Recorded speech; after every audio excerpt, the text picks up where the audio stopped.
Nivadusu Leisnagi wataduda ching laukre. He petowa, tumit kunba nangna aigi minga sekal aiduna warakpo oibagira, ha? Leisnana noklaga haire. Nangna nongma inakulena moklaga ngangnamba numitu ningsing libra niva. Numituda haikibaduni aina. Ai lairabi orasu warak chetpini haina. Ekoigi samajda nupidi yum palabadi nupadugi yenglaga mingau thagosi chatnabani. Hana khanglamdrabasu masidagi khangjiluibema. Kanade sigi wasi thamkhraga nang sida hui angaubigum law khonglaribagi maramdu hayo tasi.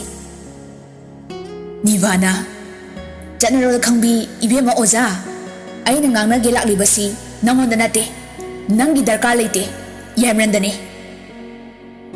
Leisnana nang yamran haribadu aigidi ipuroibani aiga maga amatani aigi ipuroibadu nanga chakat ngahak leitana onsinagadaba nate atopa mitopki nupi anganga maram leitana wangangnagada nate nangna haigadoribado aingonda hayo.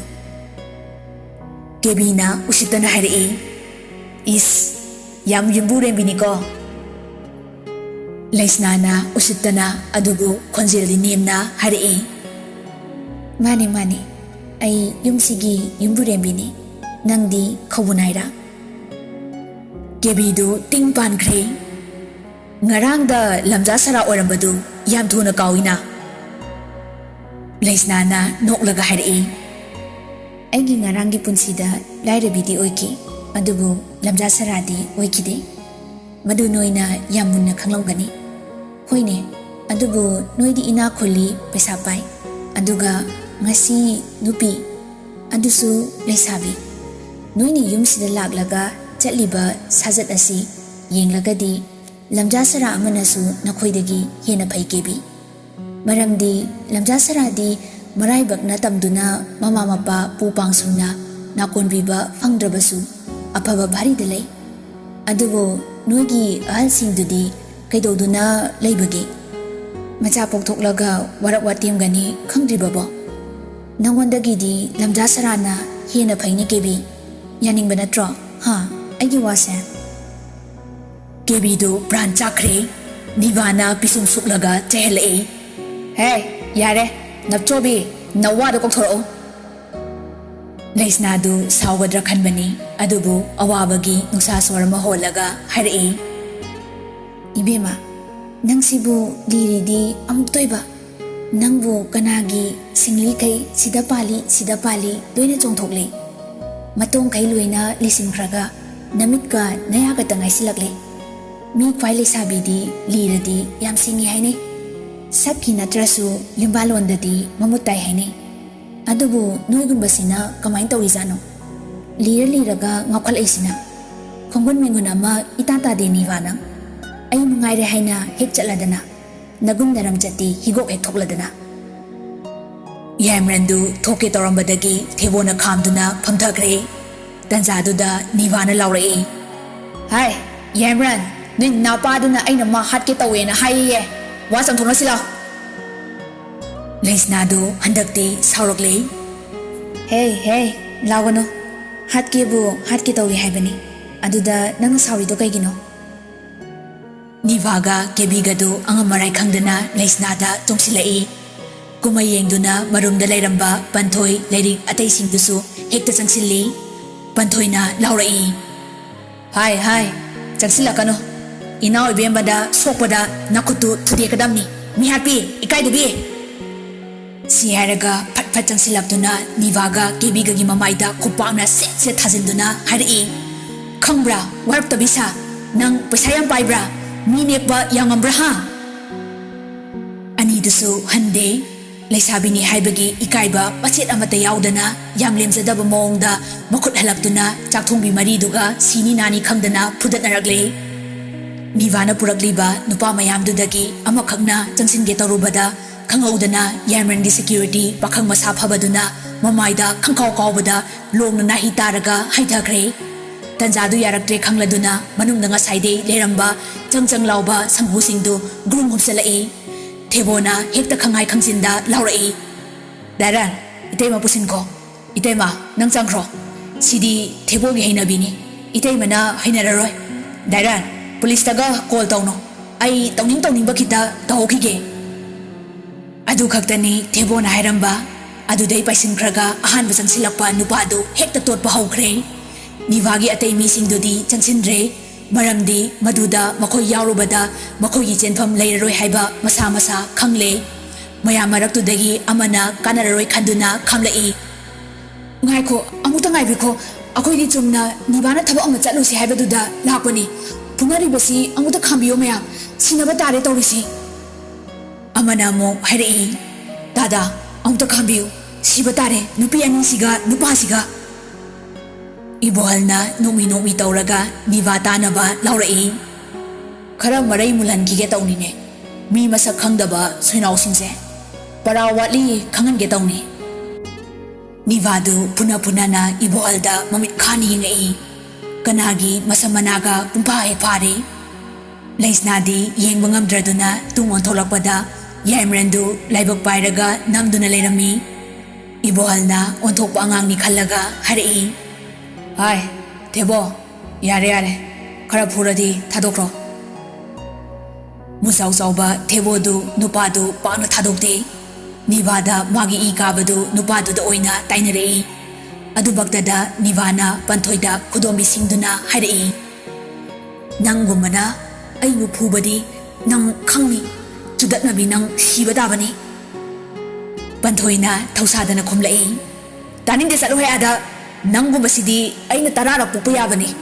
ꯅꯄꯥꯒꯤ ꯅꯕꯨꯡꯉꯣ ꯑꯃꯒ ꯅꯕꯦꯝꯃ ꯑꯃꯒ ꯄꯟꯊꯣꯏ ꯀꯟꯕꯤꯅꯕ ꯏꯆꯥꯎ ꯆꯥꯎꯅ ꯂꯩ ꯍꯥꯏꯕꯁꯤ ꯈꯪꯖꯤꯜꯂꯨ꯫ ꯄꯩꯁꯥ ꯄꯥꯏꯕꯤ ꯏꯅꯥꯛ ꯈꯨꯟꯕꯤ ꯅꯪ ꯁꯣꯔꯥꯠ ꯌꯦꯅꯈꯥ ꯊꯪꯅꯔꯦ ꯍꯥꯏꯗꯨ ꯈꯪꯖꯧꯍꯦ ꯅꯪ꯫ ꯅꯪꯒꯨꯝꯕꯅ ꯑꯩ ꯂꯩꯔꯤꯉꯩꯗ ꯏꯅꯥꯎꯏꯕꯩ ꯃꯇꯝꯅꯒ ꯆꯪꯁꯤꯜꯂꯛꯂꯗꯅ ꯉꯔꯥꯡꯗꯩꯅꯤ ꯄꯟꯊꯣꯏ ꯑꯩꯅ ꯅꯪꯕꯨ ꯑꯃꯨꯛꯇꯪ ꯇꯣꯠꯄ ꯐꯪꯍꯟꯕꯤꯌꯨꯅ ꯂꯥꯏ ꯈꯣꯏꯔꯝꯂꯛꯂꯤꯁꯤ꯫ ꯏꯁꯣꯔ ꯂꯩꯇꯦ ꯍꯥꯏꯕ ꯌꯥꯄꯣꯟꯇꯦ, ꯅꯣꯡ ꯉꯥꯟꯕꯒ ꯄꯤꯕꯤꯔꯦꯁꯦ꯫ ꯀꯥꯟꯅꯔꯔꯣꯏ ꯈꯟꯗꯨꯅ ꯁꯦꯀ꯭ꯌꯨꯔꯤꯇꯤꯁꯤꯡꯗꯨꯅ ꯃꯈꯣꯏ ꯀꯥꯡꯕꯨꯗꯨ ꯍꯣꯏꯗꯣꯔꯛꯏ꯫ ꯆꯠꯂꯣ, ꯊꯣꯛꯈ꯭ꯔꯣ, ꯅꯣꯏ ꯊꯣꯛꯈ꯭ꯔꯣ ꯁꯠ꯫ ꯇꯥꯟꯊꯣꯛꯈ꯭ꯔꯦ ꯃꯈꯣꯏꯁꯤꯡꯗꯨ꯫ ꯅꯤꯚꯥꯅ ꯑꯗꯨꯃꯛꯇꯗ ꯍꯥꯏꯔꯛꯏ, ꯅꯋꯥ ꯂꯧꯕꯤꯗꯦ ꯑꯩꯅ, ꯅꯋꯥ ꯂꯧꯗꯦꯍꯦ ꯂꯩꯁꯅꯥ, ꯉꯁꯤꯒꯤꯗꯤ ꯑꯩ ꯆꯠꯂꯦ꯫ ꯊꯦꯕꯣꯗꯨ ꯅꯨꯄꯤꯒ ꯑꯣꯟꯁꯤꯟꯅꯔꯔꯣꯏ ꯈꯟꯕꯅꯤ, ꯑꯗꯨꯕꯨ ꯆꯤꯡ ꯂꯥꯎꯔꯗꯨꯅ ꯈꯪꯍꯥꯏ ꯍꯥꯏꯔꯛꯏ, ꯍꯥꯏ ꯌꯥꯔꯦ ꯆꯠꯂꯣ, ꯈꯨꯃꯨ ꯊꯣꯛꯄꯤ ꯅꯣꯏꯅꯤ, ꯋꯥꯡꯃ ꯂꯥꯟꯕ ꯍꯥꯏꯕꯗꯨ ꯍꯦꯛ ꯂꯥꯜꯂꯛꯂꯦ ꯅꯣꯏ꯫ ꯅꯨꯡꯁꯤꯗ ꯑꯣꯟꯊꯣꯛꯅ, ꯅꯁꯝꯅꯅꯥ ꯏꯐꯥ ꯀꯌꯥꯗ ꯉꯥꯎꯔꯕꯅꯣꯗꯣ꯫ ꯅꯤꯚꯥꯅ, ꯍꯦ ꯃꯨꯔꯪ ꯂꯪꯕ ꯉꯥꯎꯇ꯭ꯔꯪ ꯐꯩꯗ꯭ꯔꯪꯕ ꯅꯪ ꯈꯨꯃꯧ ꯍꯥꯏꯗꯦ, ꯑꯩꯅ ꯅꯪ ꯎꯁꯤꯠꯄꯤꯒꯗꯕ ꯅꯠꯇꯦ꯫ ꯊꯦꯕꯣꯅ, ꯃꯨꯔꯪ ꯂꯪꯕ ꯑꯩꯅ ꯅꯈꯧꯔꯤꯗꯨꯗ ꯅꯦꯠꯂꯗꯤ ꯉꯣꯔꯣꯛ ꯉꯧꯕꯤ ꯅꯪ ꯅꯔꯩ ꯇꯤꯡꯊꯣꯛꯅꯤꯡꯉꯁꯤ꯫ ꯂꯩꯁꯅꯥꯅ ꯑꯃꯨꯛ ꯑꯣꯟꯊꯣꯔꯛꯇꯨꯅ ꯊꯦꯕꯣꯗ ꯈꯥꯝꯂꯛꯏ, ꯊꯦꯕꯣ ꯑꯣꯟꯁꯤꯟꯅꯔꯨꯔꯅꯨ, ꯅꯨꯄꯤꯒ ꯅꯨꯄꯥꯒ ꯑꯣꯟꯁꯤꯟꯅꯒꯗꯕ ꯅꯠꯇꯦ, ꯀꯥꯟꯅꯗꯦ, ꯁꯃꯥꯖꯀꯤ ꯏꯀꯥꯏ ꯈꯨꯝꯅꯕ ꯃꯥꯡꯅꯕꯅꯤ, ꯆꯠꯈ꯭ꯔꯁꯅꯨ, ꯇꯣꯛꯑꯁꯤ꯫ ꯃꯃꯧꯒꯤ ꯋꯥꯍꯩꯗꯨ ꯇꯥꯕꯗ ꯉꯁꯥꯏꯗꯒꯤ ꯃꯊꯛꯇꯒꯤ ꯀꯨꯝꯃꯩ ꯌꯦꯡꯂꯤꯕ ꯌꯥꯏꯁ꯭ꯀꯨꯜ ꯂꯥꯛꯄꯗꯨ ꯍꯧꯖꯤꯛꯇꯗ ꯃꯣꯃꯣꯟ ꯅꯣꯛꯂꯛꯏ꯫ ꯂꯩꯁꯅꯥꯗꯨ ꯑꯃꯨꯛ ꯑꯣꯟꯁꯤꯜꯂꯛꯏ꯫ ꯌꯥꯏꯃꯔꯟꯗꯨ ꯍꯥꯟꯅꯒꯤ ꯃꯑꯣꯡꯗꯨꯗ ꯑꯗꯨꯝ ꯂꯩꯔꯝꯃꯤ꯫ ꯂꯩꯁꯅꯥꯅ ꯄ꯭ꯔꯞ ꯆꯪꯁꯤꯜꯂꯛꯂꯒ ꯌꯥꯏꯃꯔꯟꯒꯤ ꯃꯈꯨꯠꯇꯨ ꯇꯥꯞ ꯄꯥꯏꯔꯒ ꯆꯤꯡꯂꯒ ꯀꯥꯗ ꯄꯨꯁꯤꯟꯈ꯭ꯔꯦ꯫ ꯀꯥ ꯌꯧꯔꯛꯄꯗ ꯌꯥꯏꯃꯔꯟꯅ ꯍꯥꯏꯔꯛꯏ, ꯉꯁꯤꯁꯤ ꯊꯕꯛ ꯑꯔꯨꯕ ꯑꯃꯅꯤ ꯂꯩꯕꯅꯤ, ꯑꯌꯨꯛꯁꯤꯗ ꯄꯦꯜꯂꯕꯅꯤ, ꯍꯧꯖꯤꯛ ꯀꯣꯔꯠꯇ ꯆꯠꯀꯗꯕꯅꯤ, ꯗꯥꯎꯒ ꯑꯝꯇ ꯌꯥꯗꯧ ꯃꯥꯟꯗ꯭ꯔꯦ꯫ ꯂꯩꯁꯅꯥꯅ ꯃꯄꯨꯔꯣꯏꯕꯕꯨ ꯊꯦꯝꯗꯨꯅ ꯍꯥꯏꯔꯛꯏ, ꯀꯩꯗꯧꯕꯩ ꯗꯥꯎ ꯌꯥꯔꯣꯏꯗꯣꯏꯅꯣ? ꯑꯩꯅ ꯉꯁꯥꯏꯅ ꯅꯣꯡ ꯍꯦꯛ ꯉꯥꯟꯕꯒ ꯁꯔꯒꯤꯗꯃꯛ ꯏꯁꯣꯔꯗ ꯊꯧꯅꯤꯖꯈ꯭ꯔꯕꯅꯤ, ꯑꯗꯨꯕꯨ ꯋꯥꯠꯂꯤ, ꯃꯇꯝ ꯆꯥꯅ ꯆꯠꯄ ꯍꯥꯏꯗꯨꯅꯤ, ꯍꯧꯖꯤꯛ ꯉꯜꯂꯤ꯫ ꯐꯠꯇꯕ ꯃꯤ ꯃꯣꯏꯅ ꯐꯠꯇ꯭ꯔꯒ ꯑꯩꯈꯣꯏꯅ ꯃꯊꯥ ꯁꯨꯝ ꯁꯥꯔꯒ ꯂꯩꯕ ꯉꯝꯄꯣꯟꯇꯦ, ꯑꯃꯒꯤ ꯃꯊꯪꯗ ꯑꯃ, ꯂꯥꯎ ꯅꯃꯥꯏꯗꯣ ꯐꯦꯁꯤꯌꯦꯜ ꯇꯧꯊꯣꯛꯄꯤꯒꯦ꯫ ꯌꯥꯏꯃꯔꯟꯗꯨ ꯅꯣꯛꯂꯛꯏ꯫ ꯂꯩꯁꯅꯥꯒꯤ ꯃꯈꯨꯠꯇꯨ ꯄꯥꯏꯔꯒ ꯍꯥꯏꯔꯛꯏ, ꯑꯩꯒꯤ ꯅꯨꯄꯤꯁꯤ ꯁꯨꯝ ꯁꯤꯡꯒꯠꯂꯛꯂꯤꯁꯤ ꯀꯃꯥꯏ ꯇꯧꯔꯤꯅꯣ? ꯂꯩꯁꯅꯥꯗꯨ ꯏꯀꯥꯏꯔꯗꯨꯅ ꯌꯥꯏꯃꯔꯟꯅ ꯉꯥꯡꯂꯤꯗꯨ ꯇꯥꯁꯤꯟꯅꯗꯅ ꯍꯥꯏꯔꯛꯏ, ꯂꯥꯛꯑꯣꯁꯦ, ꯏꯔꯨ ꯃꯥꯏꯊꯖꯔꯒ ꯃꯌꯥꯝ ꯆꯥꯛ ꯏꯁꯤꯡ ꯐꯖꯅ ꯆꯥꯃꯤꯟꯅꯈꯤꯗꯧꯅꯤ, ꯑꯗꯨꯒ ꯂꯥꯏ ꯇꯤꯟ ꯈꯣꯏꯔꯝꯂꯒ ꯅꯪꯒꯤ ꯆꯠꯅꯕꯗꯨ ꯆꯠꯅꯕ, ꯂꯥꯛꯑꯣ ꯃꯤ꯫ ꯌꯥꯏꯃꯔꯟꯅ ꯅꯣꯛꯂꯒ ꯀꯥꯔꯟ ꯇꯥꯔꯛꯏ, chingose hanubi. Leisnana wangangnana Yamrangi makutu tapairaga chinglaga pukre.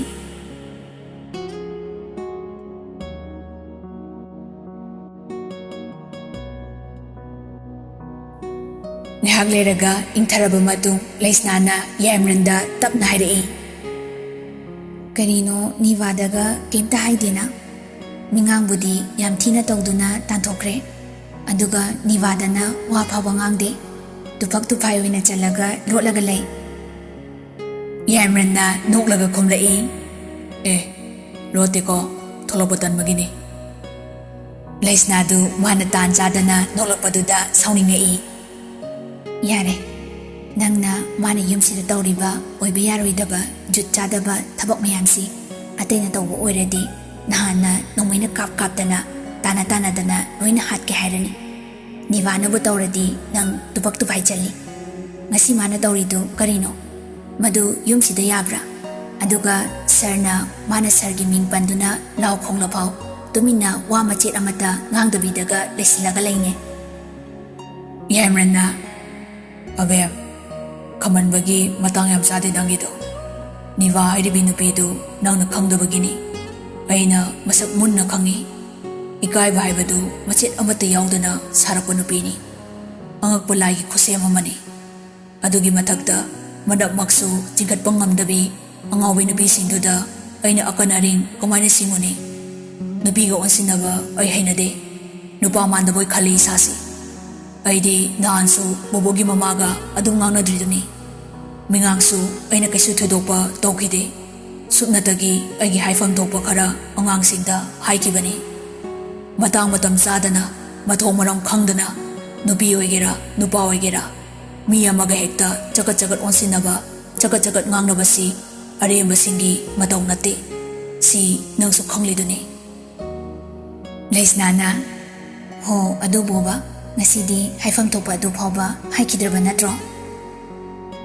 Yamrana Ihe nangsi aigi nupi mandidako Tude kadaba okai sanadu tude kre Bobodu jailda namlani. Adu natana moigumbi amana natraga amana pepet nganglarbadu aina mu onsinakhigadroba. Magi ngasigi min tadaba dramaduda aina yaurudosi kaidano. Tawradi Tituram Sanada oina tawbadaba. Madumakta aina hosi yamna tawningdabanani. Leisnadu saksinarabasu mapuroiba budi mabukta thagatli. Aduga amu hairei. Hausikti karigi tawningdriba. Yamrandu Leisnagi manakta changsilaktuna mabukta makutu thamlaga hairei. Sida yauriba mamal yam yambasi tholaktri phawbadi Kara khangkisi. Adunani aina handak pangalamba ihanhangadawna tawribasi. Mana nangi puknungda yauriba makhaidi aigi pangal pudokpa ngamloidori. Leisnana As khangdreda sir. Nomata nina tana laigi khanbasi phangdre. Ama natraga ama hekta thodok thoi. Yamranna momon nokduna hairei. Apangbi nang boygidamakta fangsanaba honakibada thengnakiba thodawa thoksing amadi maduda sagonaba mioisingdu settle tawdriba makai karamna nina tagani thokriba thodok mayamdugi amadi maduda yawba mioisingi poloi amadi leiroidro adugi sumatakta ai thabak ingangsingsi yegnaba muknaba mayam ama leiriba singsina matamgi oina koksikpadi adum leigani adubu akoina madu na thaiduna nakalamada thamlaga akoigi punsisu sagatba tabani. Leisnana marai kolaga harei. Nasingbira. Yamranna Leisnagi manadu tapna leirei. Karemnaba yam hairine ha. Leisnana Yamrangi makut pharaga noglei. Asumna Yamran chai sing charaga masamau sitnana loisinduna Thabak chatnabagi tholagle. Bobo maralgi matung inna kotna dandi pigre. Bobo do pukhinabagi puthorakpada Yamranna tapna changsinduna hairei. Ibani marakta siyonakibasi ai tasengna amarondani nungaite. ꯑꯗꯨꯕꯨ ꯑꯩꯁꯨ ꯇꯉꯥꯏ ꯐꯗꯅ ꯂꯣꯏꯁꯤꯟ ꯈꯣꯝꯖꯤꯟꯗꯕ ꯌꯥꯗꯗꯨꯅ ꯂꯣꯏꯁꯤꯜꯂꯛꯄꯅꯤ꯫ ꯐꯤꯚꯝꯁꯤ ꯁꯤ ꯌꯧꯅꯕꯗꯤ ꯅꯪꯅ ꯁꯤꯟꯈꯤꯕꯅꯤ꯫ ꯑꯗꯨꯅ ꯃꯔꯝ ꯑꯣꯏꯔꯒ ꯍꯤꯔꯝꯁꯤ ꯑꯩꯅ ꯂꯣꯏꯁꯤꯜꯂꯛꯄꯅꯤ꯫ ꯑꯩ ꯀꯌꯥꯔꯛꯇꯤ ꯌꯦꯡꯈꯤꯕꯅꯤ, ꯑꯗꯨꯕꯨ ꯅꯪꯅ ꯌꯥꯈꯤꯗꯕꯅꯤ꯫ ꯇꯁꯦꯡꯅ ꯌꯥꯝ ꯁꯦꯡꯅ ꯍꯥꯏꯔꯕꯗꯤ ꯉꯁꯤꯒꯤ ꯅꯨꯃꯤꯠꯁꯤ ꯑꯩ ꯏꯁꯥꯅ ꯏꯁꯥꯕꯨ ꯁꯣꯔꯤ ꯐꯤꯜ ꯇꯧꯏ꯫ ꯑꯗꯨꯕꯨ ꯅꯍꯥꯛꯄꯨ ꯊꯥꯗꯣꯛꯇꯨꯅ ꯊꯝꯕ ꯍꯥꯏꯕꯁꯤꯁꯨ ꯑꯩꯕꯨ ꯁꯣꯛꯀꯗꯕ ꯑꯣꯏꯕꯅ ꯑꯩ ꯃꯗꯨ ꯉꯝꯗꯦ꯫ ꯃꯥꯒꯤ ꯋꯥꯗꯨꯗ ꯀꯔꯤꯁꯨ ꯑꯋꯥꯕꯒꯤ ꯃꯃꯤ ꯇꯥꯗꯅ ꯕꯣꯕꯣꯅ ꯅꯣꯛꯐꯦꯠ ꯇꯧꯗꯨꯅ ꯍꯥꯏꯔꯛꯏ, ꯀꯩꯁꯨ ꯀꯥꯏꯗꯦ, ꯅꯨꯄꯥ ꯃꯆꯥ ꯊꯧꯗꯥꯡ ꯌꯦꯡꯅꯕꯅꯤ꯫ ꯅꯪꯒꯤꯁꯨ ꯅꯪꯒꯤ ꯑꯉꯝꯕ ꯇꯧꯕꯅꯤ, ꯑꯩꯒꯤꯁꯨ ꯑꯩꯒꯤ ꯑꯉꯝꯕ ꯇꯧꯕꯅꯤ꯫ ꯑꯗꯨꯕꯨ ꯂꯩꯁꯅꯥꯒꯤ ꯊꯃꯣꯏꯅ ꯅꯪꯒꯤ ꯃꯥꯏꯀꯩꯗ ꯂꯩꯈꯤꯕꯅ ꯅꯪꯒꯤ ꯃꯥꯏ ꯄꯥꯛꯄꯒꯤ ꯑꯆꯧꯕ ꯃꯇꯦꯡ ꯑꯣꯏꯈꯤꯕꯅꯤ꯫ ꯑꯗꯨ ꯑꯣꯏꯗꯨꯅꯁꯨ ꯑꯩꯁꯨ ꯃꯍꯥꯛꯄꯨ ꯅꯨꯡꯁꯤꯔꯨꯕ ꯀꯧꯕꯅ ꯃꯍꯥꯛꯄꯨ ꯄꯨꯟꯁꯤꯒꯤ ꯑꯩꯒꯤ ꯑꯣꯏꯖꯒꯦ ꯈꯟꯈꯤꯕꯗꯨꯗꯤ ꯑꯗꯨꯝ ꯂꯩꯒꯅꯤ꯫ ꯃꯗꯨꯗ ꯅꯍꯥꯛꯅ ꯑꯩꯕꯨ ꯌꯥꯝ ꯇꯝꯊꯤꯅ ꯃꯥꯏꯊꯤꯕ ꯄꯤꯔꯝꯂꯒ ꯃꯍꯥꯛꯄꯨ ꯑꯩꯉꯣꯟꯗꯒꯤ ꯃꯨꯟꯈꯤꯕ ꯑꯗꯨꯒꯤ ꯅꯪꯒ ꯑꯩꯒꯒꯤ ꯃꯔꯛꯇ ꯁꯤꯡꯅꯕꯗꯨꯁꯨ ꯑꯗꯨꯝ ꯂꯩꯒꯅꯤ꯫ ꯑꯩ ꯊꯣꯛꯂꯛꯇꯕꯅꯁꯨ ꯍꯦꯟꯅ ꯐꯩ, ꯅꯠꯇ꯭ꯔꯕꯗꯤ ꯑꯩꯅ ꯁꯤꯗ꯭ꯔꯤꯕ ꯐꯥꯎꯕꯗꯤ ꯑꯩꯁꯨ ꯑꯗꯨꯝ ꯅꯪꯒꯤ ꯄꯨꯟꯁꯤꯗ ꯌꯦꯠꯈꯤꯒꯅꯤ꯫ ꯁꯤ ꯍꯥꯏꯔꯝꯂꯒ ꯕꯣꯕꯣꯗꯨ ꯃꯃꯣꯟ ꯅꯣꯛꯂꯗꯨꯅ ꯑꯗꯨꯝ ꯆꯠꯈ꯭ꯔꯦ꯫ ꯌꯥꯏꯃꯔꯟꯗꯨ ꯕꯣꯕꯣꯒꯤ ꯃꯤꯅꯣꯛꯇꯨ ꯃꯨꯟꯅ ꯌꯦꯡꯉꯛꯏ꯫ ꯕꯣꯕꯣꯗꯨ ꯀꯩꯁꯨ ꯊꯧꯁꯥ ꯋꯥꯁꯥꯗꯅ ꯒꯥꯔꯤꯗꯨ ꯀꯥꯈꯠꯈ꯭ꯔꯦ꯫ ꯑꯁꯥꯡꯕ ꯅꯨꯡꯁꯥ ꯁꯣꯔ ꯑꯃ ꯍꯣꯟꯗꯣꯛꯂꯒ ꯌꯥꯏꯃꯔꯟꯅ ꯃꯅꯥꯛꯇ ꯂꯦꯞꯂꯤꯕ ꯏꯕꯣꯍꯜꯗ ꯍꯥꯏꯔꯛꯏ, ꯗꯥꯏꯕꯥꯟ, ꯌꯨꯝꯗ ꯆꯠꯅꯕ ꯇꯧꯁꯤ꯫ ꯍꯣꯔꯦꯟ ꯅꯨꯃꯤꯗꯥꯡ ꯋꯥꯏꯔꯝꯒꯤ ꯊꯕꯛꯇꯨ ꯆꯠꯇ꯭ꯔꯤꯉꯥꯏ ꯉꯥꯏꯍꯥꯛ ꯄꯣꯊꯥꯔꯨꯈꯤꯁꯤ꯫ ꯏꯕꯣꯍꯜꯅ, ꯐꯒꯅꯤ ꯁꯥꯔ, ꯆꯠꯁꯤ꯫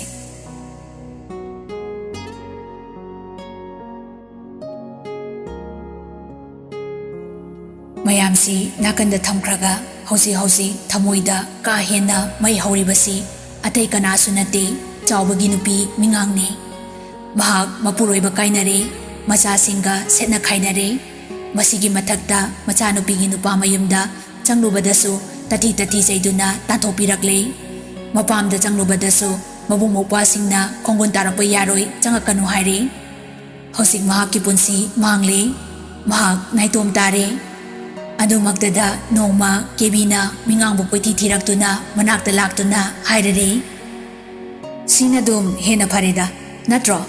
ꯅꯪ ꯇꯣꯉꯥꯟꯅ ꯂꯩꯔꯕꯅꯤꯅ ꯑꯩꯈꯣꯏꯅ ꯗꯔꯀꯥꯔ ꯂꯩꯕ ꯈꯨꯗꯤꯡ ꯅꯪꯕꯨ ꯁꯤꯖꯤꯟꯅꯕ ꯌꯥꯔꯦ꯫ ꯃꯊ꯭ꯋꯥꯏ ꯆꯥꯛꯂꯕꯤ ꯂꯦꯞꯅ ꯀꯪꯂꯕꯤ ꯃꯤꯉꯥꯡꯗꯨ ꯇꯨꯃꯤꯟꯅ ꯂꯩ꯫ ꯀꯦꯕꯤꯅ ꯂꯥꯛꯇꯨꯅ ꯉꯥꯡꯅꯔꯤꯕ ꯃꯌꯥꯝꯗꯨ ꯃꯍꯥꯛ ꯄꯥꯎꯈꯨꯝ ꯑꯃꯠꯇ ꯄꯤꯈꯤꯗꯦ, ꯑꯗꯨꯝ ꯎꯪꯗꯨꯅ ꯇꯨꯃꯤꯟꯅ ꯂꯩ꯫ ꯀꯦꯕꯤꯅ ꯃꯈꯥ ꯇꯥꯔꯛꯏ, ꯃꯣꯏꯅ ꯑꯗꯨꯃꯥꯏꯅ ꯍꯦꯛꯇ ꯇꯧꯔꯛꯂꯒ ꯅꯪꯅ ꯇꯨꯃꯤꯟꯅ ꯂꯩꯊꯣꯛꯀꯗꯕ ꯅꯠꯇꯦ꯫ ꯄꯟꯊꯣꯏ ꯍꯥꯏꯕꯤꯗꯨ ꯅꯪꯉꯣꯟꯗ ꯐꯨꯈꯤ ꯍꯥꯏꯗꯥꯏ, ꯃꯗꯨ ꯂꯣꯏꯁꯤꯟꯁꯤ ꯀꯥꯟꯅꯗꯦ, ꯅꯪꯒꯤ ꯃꯤꯆꯪꯗ ꯑꯩꯈꯣꯏ ꯂꯩꯔꯤ꯫ ꯃꯤꯉꯥꯡꯗꯨ ꯃꯥꯒꯤ ꯋꯥꯗꯨ ꯇꯥꯔꯒ ꯍꯟꯗꯛꯇꯤ ꯅꯣꯛꯂꯛꯏ, ꯑꯗꯨꯒ ꯍꯥꯏꯔꯛꯏ, ꯑꯗꯨꯅ ꯐꯔꯗ꯭ꯔꯥ?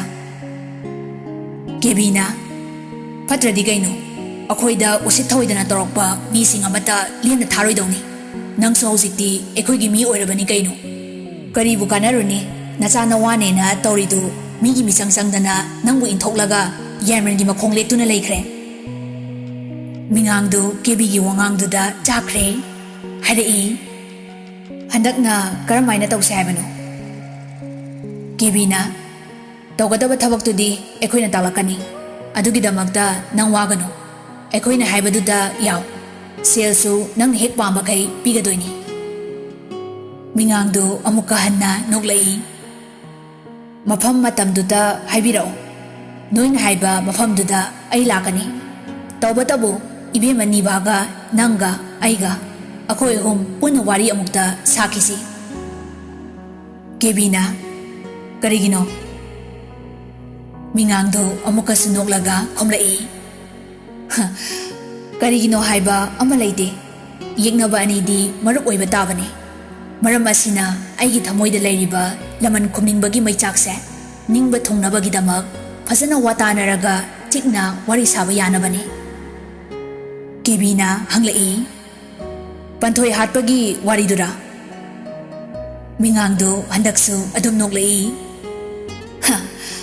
ꯄꯟꯊꯣꯏꯗ ꯅꯠꯇꯦ, ꯃꯤꯍꯥꯠꯄꯤ ꯑꯩꯅ ꯍꯥꯠꯀꯗꯕ ꯃꯤ ꯌꯥꯝꯅ ꯂꯩꯔꯤ꯫ ꯑꯃꯗ ꯅꯠꯇꯦ, ꯑꯅꯤꯗ ꯅꯠꯇꯦ, ꯃꯈꯣꯏꯕꯨ ꯃꯔꯨ ꯐꯪꯅ ꯃꯥꯡꯍꯟꯗ꯭ꯔꯤꯕ ꯃꯈꯩ ꯑꯩꯒꯤ ꯊꯋꯥꯏꯁꯤ ꯏꯪꯂꯔꯣꯏ꯫ ꯀꯦꯕꯤꯅ ꯍꯔꯥꯎꯅ ꯅꯣꯛꯂꯒ ꯑꯉꯥꯎꯕꯤꯗꯧꯅ ꯂꯥꯎꯔꯛꯏ꯫ ꯁꯥꯕꯥꯁ!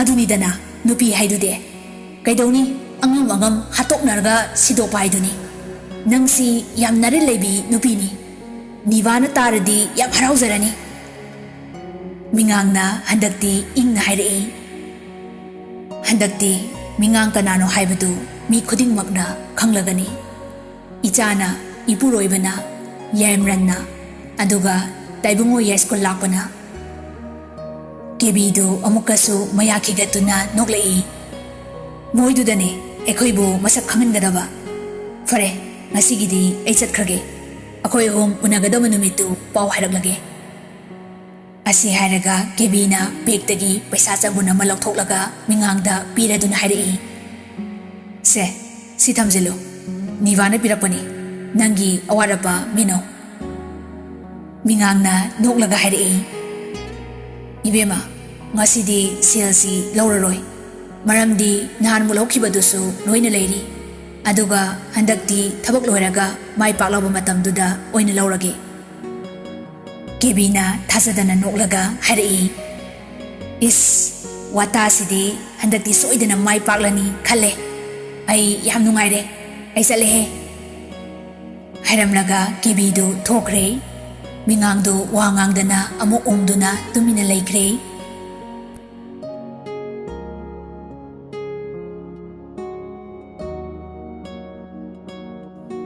ꯅꯨꯃꯤꯠꯇꯨ ꯂꯩꯁꯅ ꯃꯃꯥ ꯃꯁꯥ ꯉꯝꯗꯦ ꯍꯥꯏꯗꯨꯅ ꯄꯥꯎ ꯂꯥꯛꯄꯗꯒꯤ ꯃꯀꯨ ꯏꯕꯨꯡꯉꯣꯗ ꯍꯥꯏꯔꯝꯂꯒ ꯁꯨꯞꯅꯇꯒꯤ ꯗ꯭ꯔꯥꯏꯚꯔꯒ ꯂꯣꯏꯅꯅ ꯃꯄꯥꯝꯗ ꯆꯠꯈꯤꯕꯅꯤ꯫ ꯌꯥꯏꯃꯔꯟꯗ ꯀꯣꯜ ꯇꯧꯕꯅꯤ, ꯑꯗꯨꯕꯨ ꯐꯪꯗꯗꯨꯅ ꯇꯣꯛꯂꯦ꯫ ꯍꯥꯊꯨ ꯍꯥꯊꯨ ꯇꯧꯕꯗ ꯃꯣꯕꯥꯏꯜꯗꯨꯁꯨ ꯀꯥꯗ ꯍꯨꯟꯗꯣꯛꯂꯝꯂꯦ꯫ ꯂꯩꯁꯅꯥꯗꯨ ꯊꯣꯡꯒꯥꯜ ꯌꯧꯕꯒ ꯍꯥꯏꯔꯛꯏ꯫ ꯍꯣꯔꯦꯟ ꯅꯣꯏ ꯁꯥꯔꯗꯨ ꯍꯜꯂꯛꯂꯒ ꯑꯩ ꯂꯧꯕ ꯂꯥꯛꯑꯣ ꯍꯥꯏꯌꯨ꯫ ꯅꯪꯗꯤ ꯍꯟꯈ꯭ꯔꯣ ꯌꯥꯔꯦ꯫ ꯗ꯭ꯔꯥꯏꯚꯔꯗꯨꯅ ꯍꯣꯏ ꯍꯥꯏꯔꯗꯨꯅ ꯆꯠꯈ꯭ꯔꯦ꯫ ꯃꯆꯦ ꯂꯥꯛꯄ ꯎꯕꯗ ꯍꯔꯥꯎꯗꯨꯅ ꯌꯥꯏꯐꯅ ꯍꯥꯏꯔꯛꯏ꯫ ꯏꯆꯦ, ꯅꯪ ꯂꯥꯛꯑꯕꯣꯏꯔꯦ?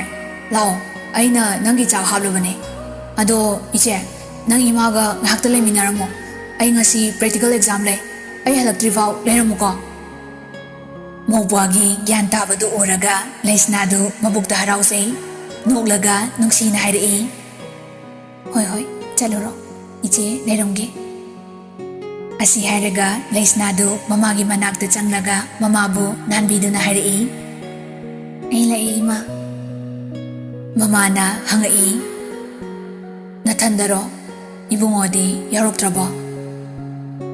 ꯂꯩꯁꯅꯥꯅ ꯌꯥꯎꯔꯛꯇꯦ꯫ ꯑꯌꯨꯛꯇꯒꯤ ꯊꯕꯛ ꯑꯔꯨꯕ ꯑꯃ ꯆꯠꯊꯣꯛꯈꯤꯕꯅꯤ꯫ ꯑꯩꯅ ꯀꯣꯜ ꯇꯧꯕꯗꯁꯨ ꯐꯪꯗ꯭ꯔꯤ꯫ ꯍꯣꯔꯦꯟ ꯍꯜꯂꯛꯄꯗ ꯂꯧꯕ ꯂꯥꯛꯆꯔꯁꯅꯤ꯫ ꯁꯅꯥꯔꯩꯅ ꯅꯧꯕ ꯑꯇꯣꯝꯕꯁꯤ ꯄꯔꯤꯈꯥ ꯂꯩ ꯍꯥꯏ꯫ ꯑꯗꯨꯗ ꯏꯃꯥꯁꯨ ꯍꯛꯆꯥꯡ ꯉꯝꯂꯛꯇꯕ꯫ ꯑꯗꯨꯗ ꯑꯩꯅ ꯅꯪ ꯉꯥꯏꯍꯥꯛꯇ ꯀꯧ ꯍꯥꯏꯕꯅꯤ꯫ ꯂꯩꯁꯅꯥꯅ ꯅꯣꯛꯆꯩ꯫ ꯇꯟꯖꯥꯗꯨꯗ ꯌꯥꯏꯐꯗꯨ ꯃꯐꯤ ꯃꯔꯣꯜ ꯁꯦꯠꯇꯨꯅ ꯊꯣꯛꯂꯛꯂꯦ꯫ ꯃꯆꯦꯗ ꯍꯥꯏꯔꯛꯏ꯫ ꯏꯆꯦ, ꯅꯪ ꯂꯩꯔꯝꯃꯨꯀꯣ꯫ ꯆꯥꯛꯀꯗꯨ ꯏꯃꯥꯒ ꯆꯥꯃꯤꯟꯅꯔꯣ꯫ ꯑꯩ ꯊꯦꯡꯂꯦ꯫ ꯑꯩ ꯍꯜꯂꯛꯄ ꯐꯥꯎ ꯂꯩꯔꯝꯃꯨꯀꯣ꯫ ꯂꯩꯁꯅꯥꯅ ꯍꯣꯏ, ꯆꯠꯂꯨꯔꯣ꯫ ꯚꯥꯞ ꯃꯦꯟ ꯇꯥꯅ ꯐꯖꯅ ꯇꯧꯔꯝꯃꯨꯀꯣ꯫ ꯌꯥꯏꯐꯅ ꯍꯣꯏ ꯏꯆꯦ꯫ ꯌꯥꯏꯐꯗꯨ ꯃꯃꯥꯗ ꯈꯨꯔꯨꯝꯂꯒ ꯃꯃꯥꯅ ꯃꯅꯝ ꯅꯝꯕꯤꯗꯨꯅ ꯊꯣꯛꯈ꯭ꯔꯦ꯫ ꯃꯥꯅ ꯊꯣꯛꯈꯤꯕꯗꯨ ꯎꯔꯒ ꯂꯩꯁꯅꯥꯅ ꯍꯥꯏꯔꯛꯏ꯫ ꯑꯩꯈꯣꯏ ꯌꯥꯏꯐꯁꯤ ꯄꯥꯈꯪ ꯐꯥꯔꯦꯅꯦ ꯏꯃꯥ꯫ ꯒ꯭ꯌꯥꯟꯁꯨ ꯌꯥꯝ ꯇꯥꯔꯦ ꯆꯍꯤ ꯑꯃꯅꯤꯁꯤꯗ꯫ ꯁꯅꯥꯔꯩꯅ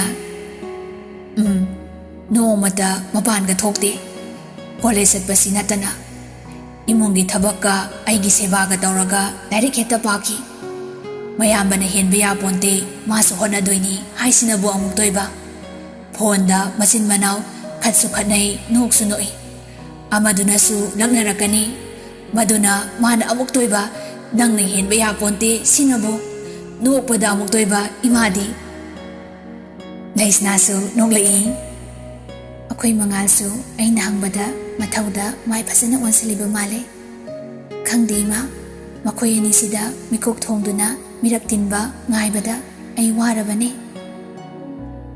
ꯁꯅꯥꯔꯩꯅ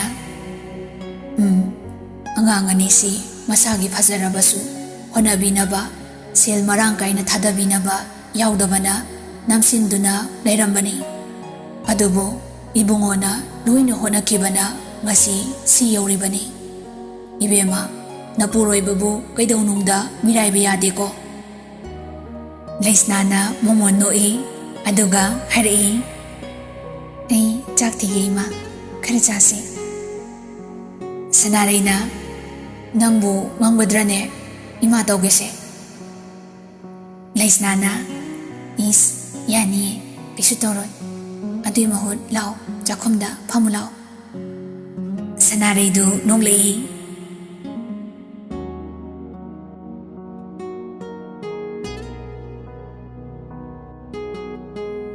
ꯁꯣꯝꯗ ꯌꯥꯏꯃꯔꯟꯗꯨ ꯄꯨꯡ ꯑꯃ ꯈꯔ ꯍꯦꯜꯂꯛꯄꯗ ꯂꯩꯁꯅꯥꯗ ꯀꯣꯜ ꯇꯧꯔꯛꯏ ꯑꯗꯨꯕꯨ ꯄꯥꯏꯔꯛꯇ꯭ꯔꯦ ꯀꯔꯤ ꯇꯧꯔꯕꯅꯣ ꯍꯥꯏꯅ ꯈꯜꯂꯤ ꯍꯟꯖꯤꯟ ꯍꯟꯖꯤꯟ ꯇꯧꯔꯐꯥꯎ ꯄꯥꯏꯔꯛꯇ꯭ꯔꯦ ꯃꯥꯒꯤ ꯃꯀꯣꯛ ꯂꯩꯈꯥꯏꯕꯗꯨ ꯍꯧꯔꯛꯏ ꯂꯩꯁꯅꯥ ꯅꯣꯡꯃꯇ ꯃꯥꯒꯤ ꯀꯣꯜ ꯄꯥꯏꯗꯕ ꯇꯧꯗꯕꯅꯤ ꯊꯕꯛꯁꯤꯡ ꯂꯣꯏꯁꯤꯟꯗꯕ ꯌꯥꯗꯕ ꯈꯔ ꯂꯣꯏꯁꯤꯜꯂꯒ ꯑꯇꯩꯗꯤ ꯍꯌꯦꯡ ꯇꯧꯁꯤ ꯍꯥꯏꯗꯨꯅ ꯀꯦꯟꯁꯦꯜ ꯂꯣꯏ ꯇꯧꯊꯣꯛꯂꯒ ꯄꯨꯡ 3 ꯍꯦꯜꯂꯛꯄ ꯑꯗꯨꯋꯥꯏꯗ ꯃꯌꯨꯝꯗ ꯍꯜꯂꯛꯏ ꯑꯗꯨ ꯐꯥꯎꯕ ꯀꯣꯜ ꯇꯧꯕꯗ ꯂꯩꯁꯅꯥ ꯄꯥꯏꯔꯛꯇꯦ ꯃꯥꯒꯤ ꯃꯕꯨꯛꯅꯤꯡ ꯂꯥꯡꯂꯦ ꯂꯩꯇꯥꯐꯝ ꯈꯪꯗ꯭ꯔꯦ ꯆꯪꯉꯛꯄꯗ ꯂꯩꯁꯅꯥ ꯀꯥꯗ ꯂꯩꯔꯝꯗꯦ ꯀꯣꯏꯊꯤ ꯊꯤꯔꯛꯄꯗ ꯂꯩꯇ꯭ꯔꯦ ꯑꯔꯣꯏꯕꯗ ꯃꯄꯥꯒꯤ ꯃꯅꯥꯛꯇ ꯆꯪꯗꯨꯅ ꯍꯪꯂꯨꯕꯗ ꯃꯃꯥ ꯏꯕꯦꯝꯃ ꯉꯝꯗꯦ ꯍꯥꯏꯗꯨꯅ ꯃꯄꯥꯝ ꯆꯠꯈꯤ ꯍꯥꯏꯔꯛꯏ ꯌꯥꯏꯐꯗ ꯀꯣꯜ ꯇꯧꯕꯗꯁꯨ ꯑꯣꯐ ꯍꯥꯏꯔꯛꯂꯦ ꯌꯥꯏꯃꯔꯟ ꯊꯣꯛꯂꯛꯂꯒ ꯗ꯭ꯔꯥꯏꯚꯔꯗ ꯍꯪꯕꯗ ꯃꯇꯣꯝꯇ ꯂꯩꯍꯧꯏ ꯍꯥꯏꯔꯛꯄꯗꯨꯗ ꯂꯋꯥꯏ ꯄꯥꯏꯈ꯭ꯔꯦ ꯈꯨꯗꯛꯇ ꯃꯊꯥ ꯄꯣꯛꯈꯥꯏꯔꯛꯂꯦ ꯂꯥꯎꯔꯛꯏ ꯅꯣꯏ ꯀꯅꯥꯝꯇ ꯆꯠꯃꯤꯟꯅꯗ꯭ꯔꯤ ꯀꯔꯤꯒꯤꯅꯣ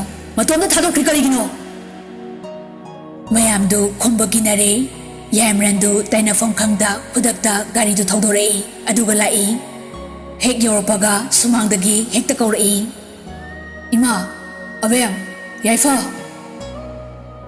ꯁꯅꯥꯔꯩꯗꯨ ꯊꯣꯛꯂꯛꯏ 이봉아 이자 ꯂꯥꯛꯂꯦꯗꯅ 이베마도 바throomꯗ ꯃꯈꯣꯡ ꯃꯈꯨꯠ ꯍꯥꯝꯍꯧꯕꯅꯤ ꯌꯥꯏꯐꯗꯨ ꯄꯔꯤꯈꯥ ꯆꯠꯈꯤꯕꯅꯤ ꯍꯜꯂꯛꯂꯅꯤ ꯂꯥꯛꯑꯣ ꯏꯃꯥꯒ ꯋꯥꯔꯤ ꯁꯥꯁꯤ ꯌꯥꯏꯃꯔꯟꯗꯨ ꯈꯤꯇꯪꯗꯤ ꯅꯦꯅꯥ ꯇꯥꯔꯛꯏ ꯑꯗꯨꯕꯨ ꯃꯥꯒꯤ ꯄꯥꯈꯠꯈꯤꯕ ꯃꯌꯥꯝꯗꯨ ꯂꯩꯁꯅꯥꯕꯨ ꯁꯥꯎꯅꯤꯡꯕꯗ ꯑꯣꯏꯅ ꯑꯣꯜꯂꯛꯏ ꯑꯗꯨꯕꯨ ꯃꯗꯨ ꯐꯥꯊꯔꯒ ꯃꯃꯥꯕꯨꯗꯤ ꯅꯨꯡꯁꯤꯅ ꯀꯧꯔꯛꯏ ꯏꯃꯥ ꯅꯁꯥ ꯀꯩꯗꯧꯔꯒꯦ ꯗꯣꯛꯇꯔ ꯆꯠꯁꯤ ꯍꯥꯏꯕ꯭ꯔꯣ ꯁꯅꯥꯔꯩꯅ ꯃꯣꯃꯣꯟ ꯅꯣꯛꯇꯨꯅ ꯍꯥꯏꯔꯛꯏ ꯆꯠꯂꯣꯏꯗ 이마 ꯊꯣꯏꯅ ꯌꯥꯝ ꯊꯤꯅ ꯉꯝꯗꯕ ꯅꯠꯇꯦ ꯈꯔ ꯑꯗꯨ ꯁꯣꯟꯊꯔꯛꯄꯅꯤ ꯌꯥꯏꯃꯔꯟꯅ 이마 ꯑꯅꯥꯕ ꯅꯝꯁꯤꯟꯕ ꯍꯧꯅꯗꯦ ꯉꯝꯗ꯭ꯔꯕꯗꯤ ꯊꯣꯛ ꯂꯥꯌꯦꯡ ꯊꯣꯛꯀꯗꯕꯅꯤ ꯁꯅꯥꯔꯩꯅ ꯍꯣꯏꯗ ꯅꯪꯕꯣ 이마ꯅ ꯌꯥꯝ ꯉꯝꯗ꯭ꯔꯕꯗꯤ ꯅꯉꯣꯟꯗ ꯑꯗꯨꯝ ꯆꯠꯁꯤ ꯍꯥꯏꯔꯛꯂꯗꯧꯅꯤꯗ ꯉꯥꯡꯅꯔꯤꯉꯩꯗ ꯌꯥꯏꯐꯁꯨ ꯂꯥꯛꯂꯦ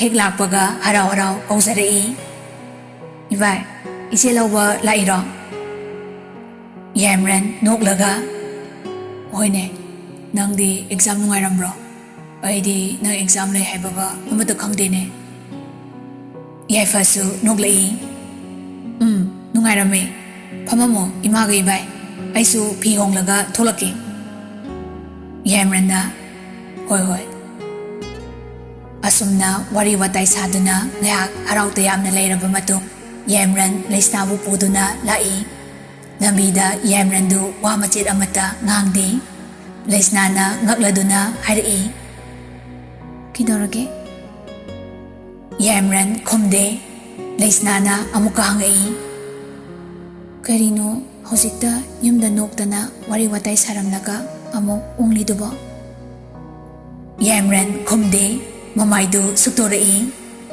लेस्नादु वा मखा ताबा कीरे युम यौरक्लबदा कादा संलक्लबदा लेस्नाना यामरनदा हंगई किदोरगे हाइबा यामरनना साउरगा हाइरई नंग मोबाइलदु कॉल तौबदा पाइरोदु ओरदी काइनो बिरो अइ थुगाइगे खोन कलक्पदुदा लेस्नादु खंप्रे खंगी यामरनना अमुकसु लौरई नंगी मथों मरों खंगदबदु अइना तौगनु हंजिन हंजिन हाइबा नत्रो मी असुग्यांग लेरिसी नंग पुरगा चटपा याद्रो हा अइंगोंदा हाइरमबसु याय खुदोंग थीबना मांगदा मया काखतुनु ngairaga लेरे अरुगा नंगना असुग्यांग थौसा वसाद्री करिगिनो थोकलिबा थौदोकसिंगसी नंग नमितु उद्रो Why ang nari kay gino nang pita pikliba amang masaro.